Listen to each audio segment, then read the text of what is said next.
Peace to you all. My name is Saba Ahmed. I'm a law student at American University. I am here to ask you a simple question. I know that we portray Islam and all Muslims as bad, but there's 1.8 billion Muslim followers of Islam. We have 8 million plus Muslim Americans in this country, and I don't see them represented here. But my question is, how can we fight an ideological war with weapons? How can we ever end this war?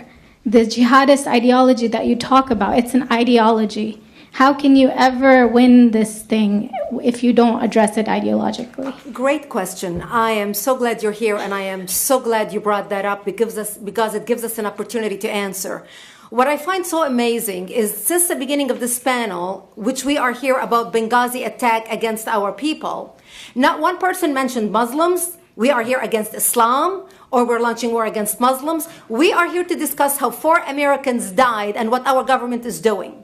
We were not here to bash Muslims. You were the one who brought up the issue about most Muslims, not us. And since you brought it up, allow me to elaborate with my answer. There are 1.2 billion Muslims in the world today. Of course, not all of them are radicals. The majority of them are peaceful people. The radicals are estimated to be between 15 to 25%, according to all intelligence services around the world. That leaves 75% of them peaceful people.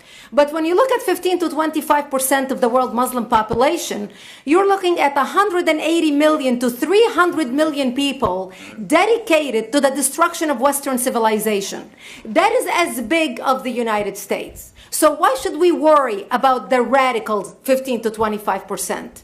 Because it is the radicals that kill. Because it is the radicals that behead and massacre. When you look throughout history, when you look at all the lessons of history, most Germans were peaceful. Yet the Nazis drove the agenda. And as a result, 60 million people died.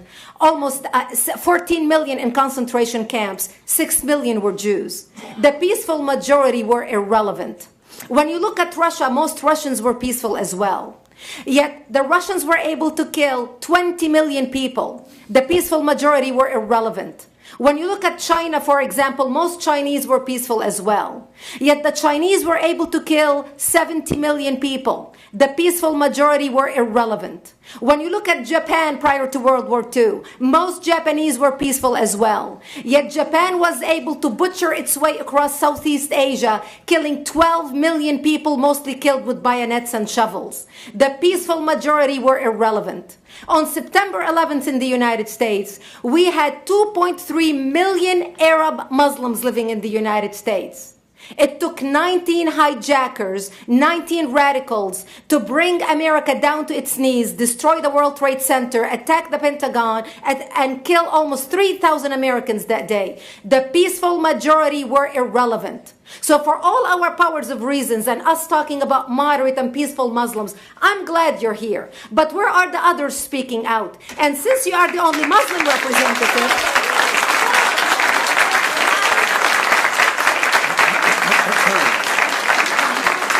applause till the end. And since you're the only Muslim representative in here, you took the limelight instead of speaking about why our government, and I assume, are you an American? You're an American citizen. So as an American citizen, you sat in this room and instead of standing up and saying a question or asking something about our 4 Americans that died and what our government is doing to correct the problem, you stood there to make a point about peaceful, moderate Muslims. I wish you brought 10 with you to question about how we can hold our government responsible. It is time we take political correctness and throw it in the garbage where it belongs and start calling it